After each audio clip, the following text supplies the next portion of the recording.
Praise the Lord, everyone. Brother Roop here. We are in the book of Acts, chapter 9, verse 7. We are still in the story of Saul and his journey to Damascus to round up people in the way, or wayward Jews, which would soon be called Christians. He got permission from the Sanhedrin to snatch them from Damascus, and because I guess they were disputing with the rabbis and the synagogues, and take them back to Jerusalem to be punished. And he has a posse with him. Of course, if you're going to round up a bunch of folks and drag them away a couple 100 miles, you probably need a group of people with swords who can help you out with that. It makes perfectly good sense. So he's with a group.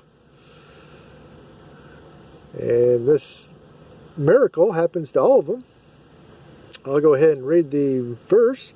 Verse 7, it says, "And the men which journeyed with him," Paul, "stood speechless, hearing a voice, but seeing no man." Wow. So they stood speechless. You know, in Acts chapter 26:14, it said that they all fell to the earth at the appearance of the light. So they all, when the light, as bright as a noonday sun, as Paul said, they all fell down to the earth, which he says in Acts 26:14. But there was no contradiction here. The narrative of the place refers to immediate effect of the appearance of the light. So as soon as the light hit them, they all fell to the ground. They were immediately fell to the ground together. This amazing thing that happened to them.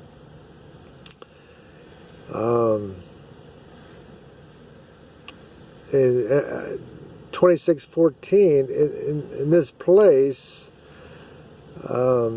it's just outside Damascus, remember.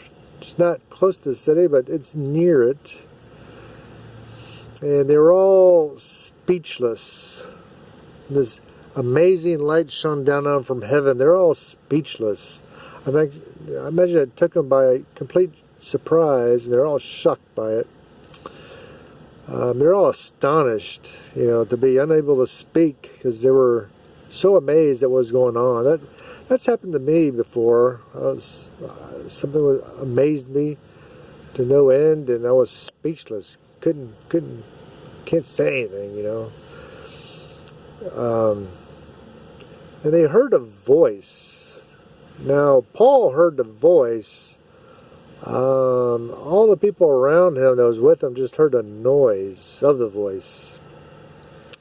The Greek word here rendered, is used pretty often in the Bible. It's used in Genesis 3:8, 1 Samuel 12:18, Psalms 29:3 and 4, Matthew 24:31, and 1 Thessalonians chapter 4 verse 16.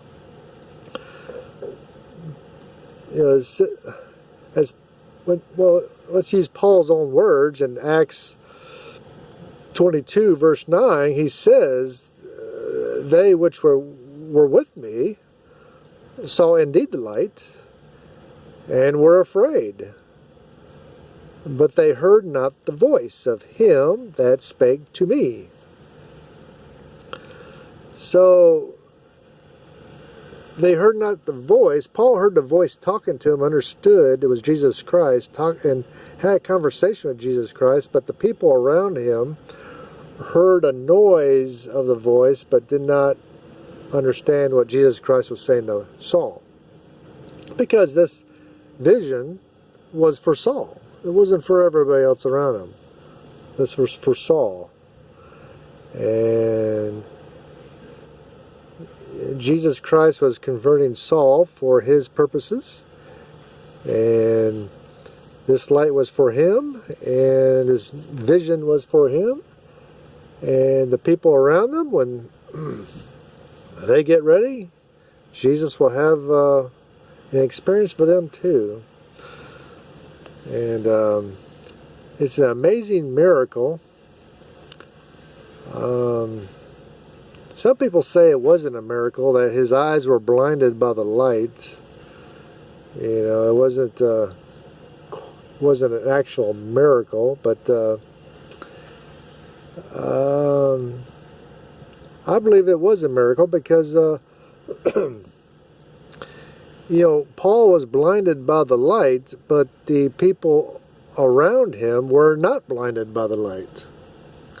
The people around him took him by the hand and took him to Damascus. They weren't blinded by the light. Why was only Saul blinded by the light?